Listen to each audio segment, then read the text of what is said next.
Today we're going to talk about, maybe if time permits, we'll start looking at exchange rates, which you need to understand in order to address the case study effectively.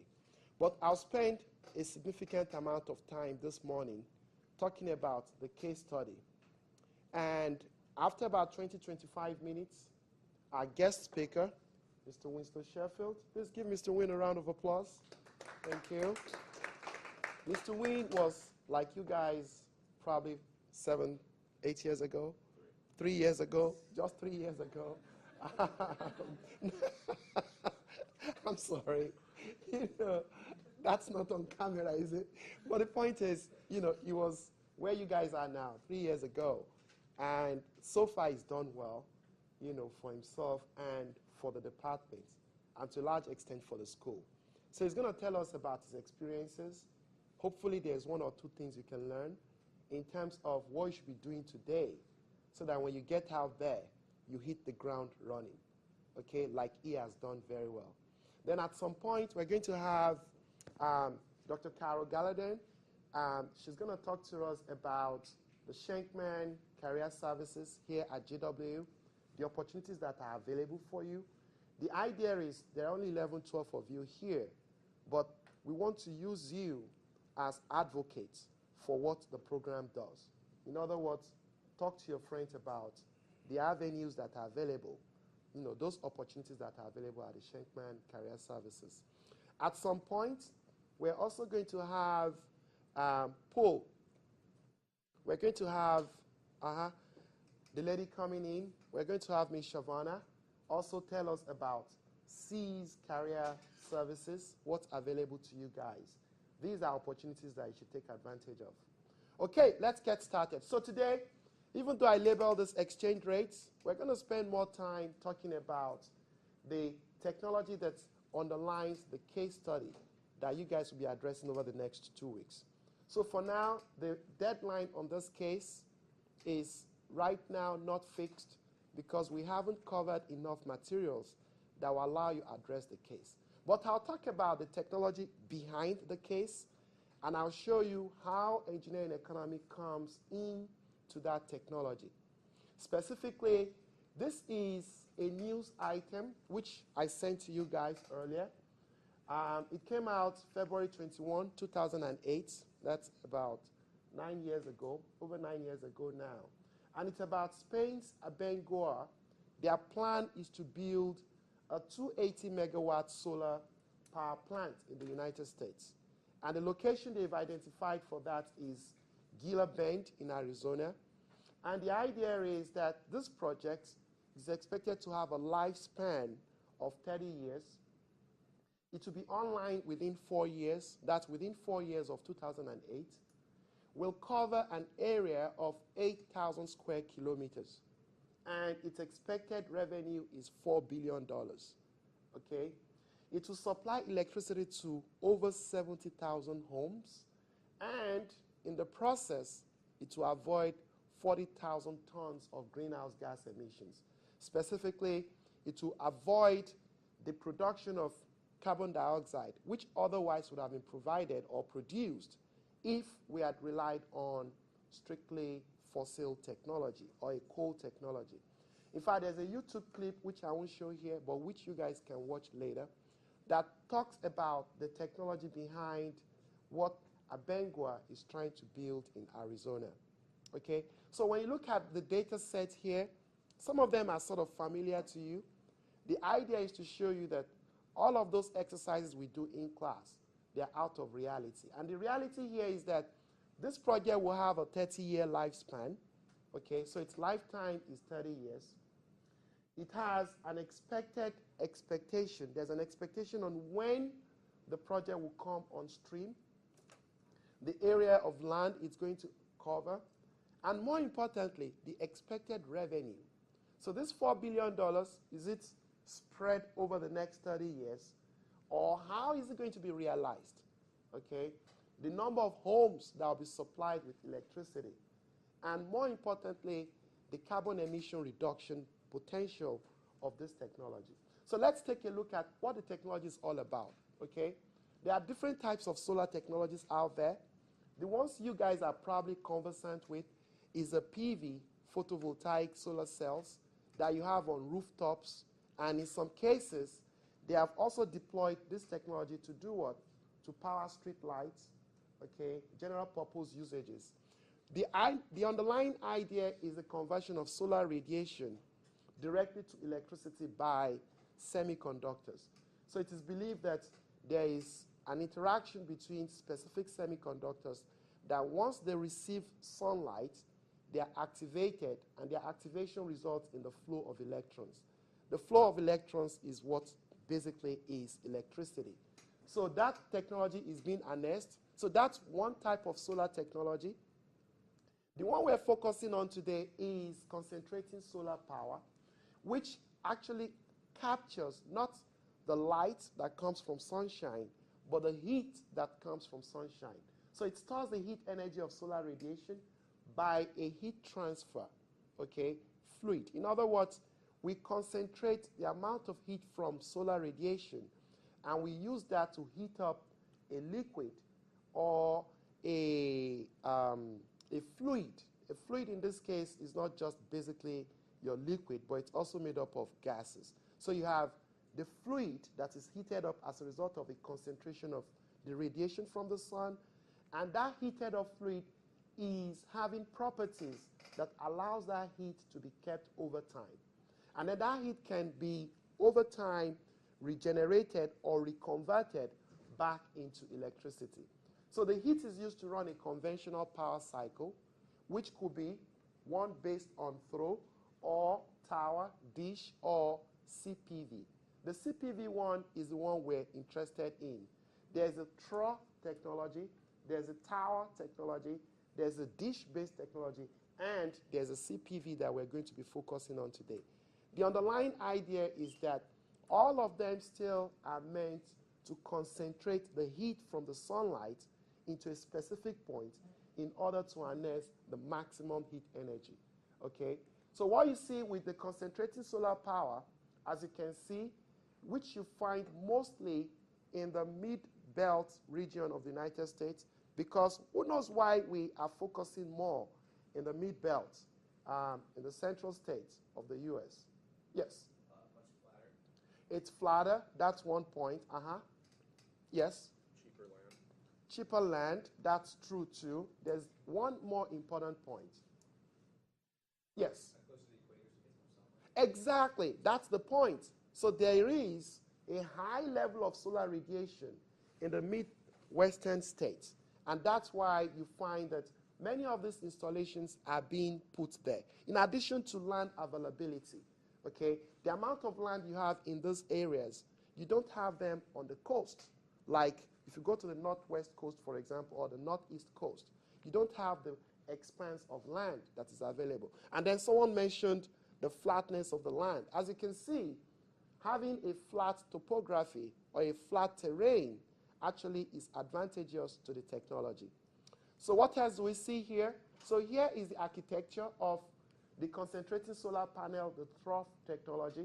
You see solar radiation hitting the system, and within the system are pipes, or call them conduction materials, that allow the fluid that is in there, which in this case is oil, to be heated up to as high as almost 400 degrees Celsius. That heat is passed round and eventually gets into this system where you have your turbine. The idea here is the heat system is converted into more of an energy source that can propel the turning of the turbine. In this case, it could be using the heat to generate some boiling of water. Who here has ever boiled water in a kettle? Okay? When you're boiling water in a kettle, what happens when the water starts to boil? The lid. What happens to the lid? The lid tends to move. What's moving the lid? What's raising the lid? The what? Like the vapor. The vapor. That shows that there is some potent power or some potent energy in the vapor that's generated as a result of the boiling water. So that vapor is what we capture. So basically this oil is used to boil some water.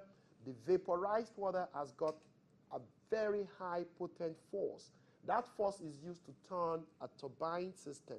The turbine system is one that converts mechanical energy into what? Into electrical energy. And the technology is very simple. So you have a set of coils, okay? A set of coils, which is exposed wires that are wrapped around a specific cylindrical shape. That set of coil that is wound around, if you pass those set of coils in a magnetic field, what you have is electricity being what? Being generated, okay? So we call it, there's a name for the effect, but it skips it right now. But it's the electromagnetic effect, basically. So you have the coil of wire, which is on a rotor. The rotation of the rotor is due to the heat generated by the boiling water.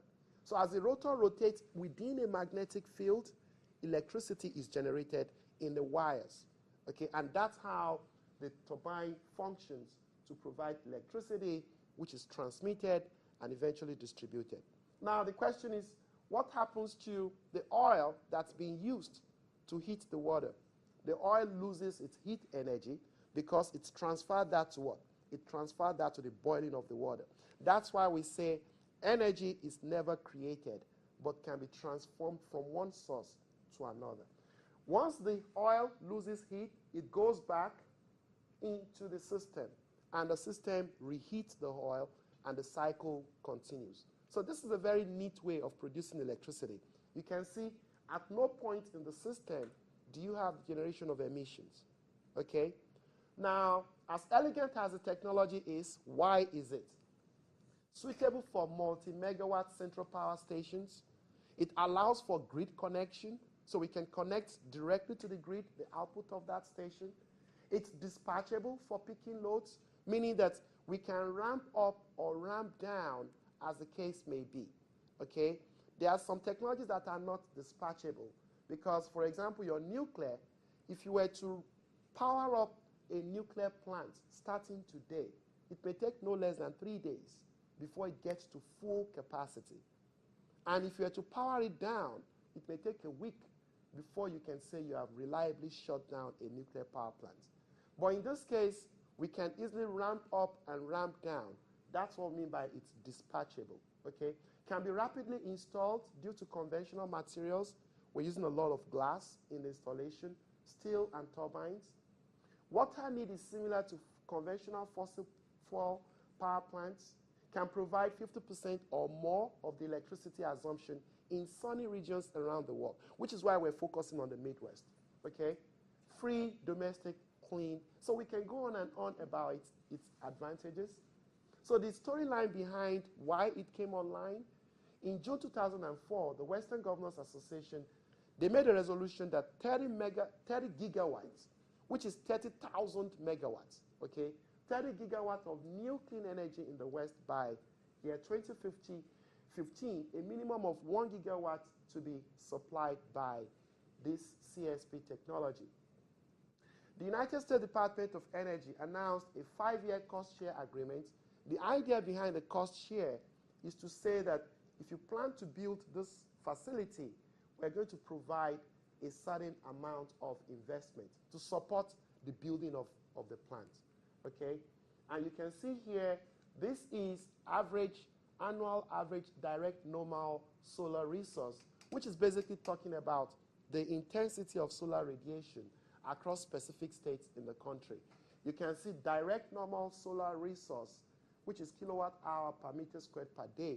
It's by ratio of land mass for each day and the amount of kilowatt hour, the amount of electrical energy that can be generated using a solar resource. And you can see that much of that is concentrated not only along the Midwest, but a little bit more along these regions, okay? And you can see Arizona as a state is actually a leader in solar capacity, okay? Followed by California, Nevada, and New Mexico. So this is just showing us the intensity and showing us where or which areas are really viable for technologies of this nature. So what are the advantages? We talked about them earlier. Zero greenhouse gas emissions, reduces air pollution. Economy-wise, It provides jobs. So when you build such a plant, jobs are created. For states, increases capital investment, quite all right, and gross state product, but reduces energy dependency because the states become self-energy sufficient. Okay? Energy-wise can be a solution for transmission problems. Okay? Clean power, we mentioned that, energy independence, carbon dioxide regulation, and can help defray some of the high cost of electricity. Because aside the capital investment cost for this system, the operational cost is next to nothing. Okay? You only probably pay salaries. The resource itself is free. If you were based on a coal-fired power plant, you still need to buy coal in addition to building the plant. In this case, all you need is build the plant and manage it. The resource you need to run the plant is natural. Okay? Well, on the downside, high investment costs. Okay? We're talking about multi-million-dollar investment. It has a high cost of electricity, relatively low solar electricity efficiency. And the efficiency here is because we're saying all of the heat you capture, how much of that can we realistically convert to electricity? Okay? High corrosion on steel. Why? Due to the use of high heat transfer fluids. When you have a high transfer heat fluid, you end up with a very corrosive system, meaning that the pipes that the fluid passes through are easily corroded, and those will need replacement over time. Needs production tax credit. So to be economically viable, we need some form of tax credits. And there are several tax credits out there. One is production tax credits, which is based on the quantities you produce. There's another one called investment tax credit, which is based on your initial investment. We call this tax credit financial incentives, incentives to aid the creation of this system. There was this homework problem you guys worked on that talked about deploying solar panels on your rooftop and having some tax credit. You remember how that was calculated? We adjusted for the present worth of that investment by taking into consideration, and I remember clearly, it's a 30% tax credit, by defraying 30% of the overhead or initial cost of installation. So you can read more about this on these resources. I haven't posted the slides yet because I really want to make sure that we talk about it before I post them. Now I'll show you where this class is relevant to that technology. Okay? In other words, we're going to start looking at some of the things we haven't covered and some of the things we've already covered in how the decision to proceed or not to proceed in the building of this plant is made. In other words, I'll go to my Excel file for today's class, which I'll also share with you, and which I think is a good thing because you need this file to address the case study. So this file has got additional data which the case statement doesn't have. For example, right here is or are the technical and financial performance metrics for this technology. So for example, let me make this a little bit bigger. So I make this slightly bigger, bigger. Now that's too big. Bigger. What you see here, in addition to this cost-driven parameters, there's also the generated potential for global horizontal radiation. So for global horizontal radiation, all of these are technical parameters that go into the design of the system in order to harness the most of energy that you can get from solar radiation at any given time, given the system. It goes into details about some of the core techniques behind the technology, but we are more interested in the parameters I'm going to show here. So right here, what is the MARR? What's the MARR? Yes, Aaron? It's, well, of course, it's 12%, but what does the MARR stand for? The minimum attractive rate of return. The minimum attractive rate of return. you can see here, they gave us the after-tax rate, right? The after-tax rate, remember we said is different from the before-tax rate. And what's the relationship between them, the after-tax and the before-tax? We know that the after-tax rate adjusts for the before-tax rate with what? With the what? The rate of what? So you have the after-tax rate equal to what? The before-tax rate multiplied by what? 1 minus what? Minus the tax rate. Whatever the tax rate is. That is your after-tax rate in terms of MARR, and this is your before-tax MARR. So the minimum attractive rate of return for this project, given after-tax combined market rates. Now, there are two things here we haven't covered, which we're going to cover next class, this class and next class, but, well, we know it's going to be next class. One of them is the actual dollars. The actual dollars. Repeat after me. Actual dollars. Actual dollars. Now, why actual dollars? And I have combined market rate. Actual dollars because from next class, we'll start talking about two types of dollars. One is the actual dollars, which you just repeated after me, and the other one is the real dollars. Now, the actual dollars is, if you put your hand in your wallet right now, unfortunately I have none. If you put your hand in your wallet right now, whatever dollar you produce, that is actual dollars. Today, that is actual dollars, right?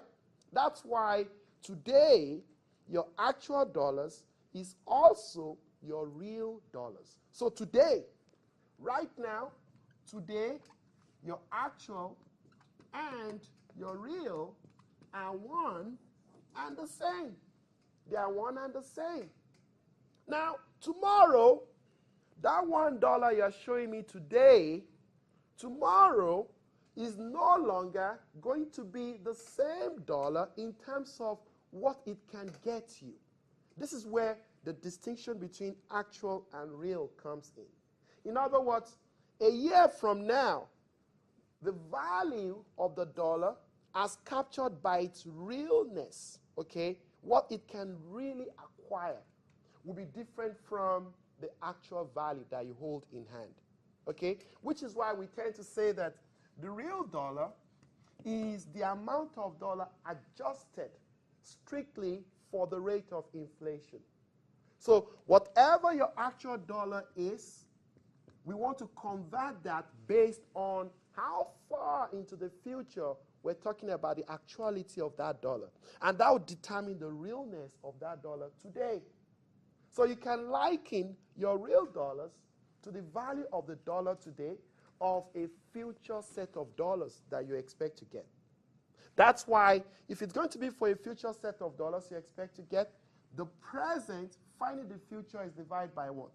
1 plus the rate of interest, which in this case is the rate of inflation, exponent the number of periods into the future. So this is a case of finding the present given the future, right? Now you can easily see that if n happens to be 0, which is today, if n is 0 today, this numerator goes to what? 0. This denominator goes to what? 1. And r will be equal to a, right? So what we're saying is, going forward, we're going to start looking at dollars from two perspectives. One is actual. Count me $1,000. That $1,000 you are giving to me now, what could it have acquired 4 or 5 years ago? Now that's the real dollar. So the real dollar is the rate that we attach to dollars after you have adjusted for the value of inflation.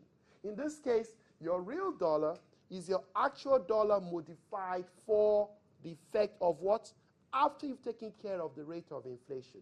One more thing before I talk about 2 or 3 more things on this, before I head over and bring on our speaker, is the combined market rate.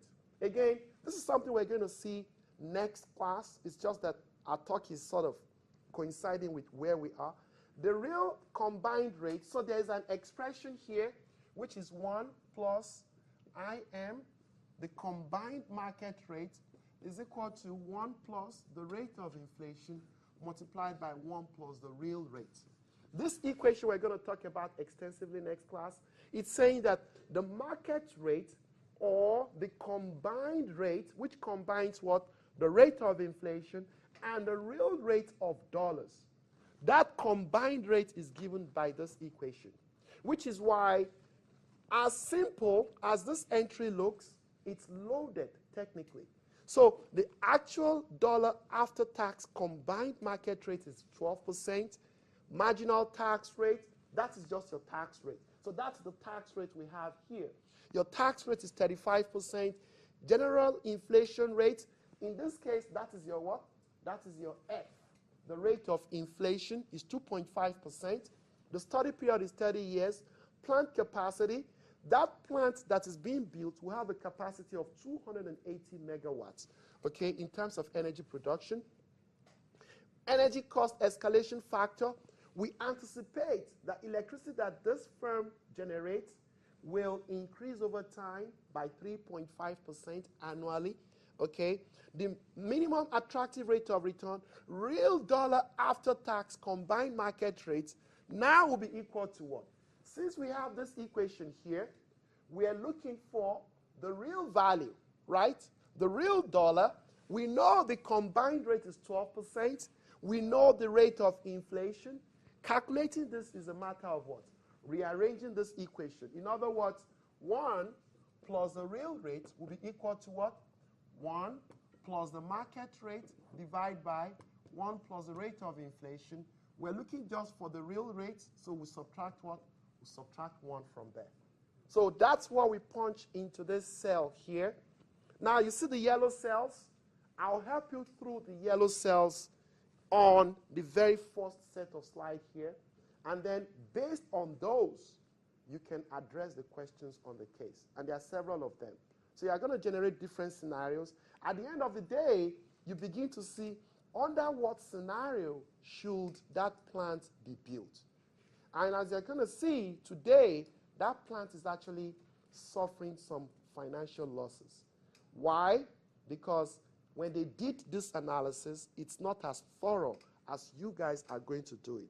And you guys are going to generate scenarios that will probably include what is going on today to show why that technology or that firm is struggling.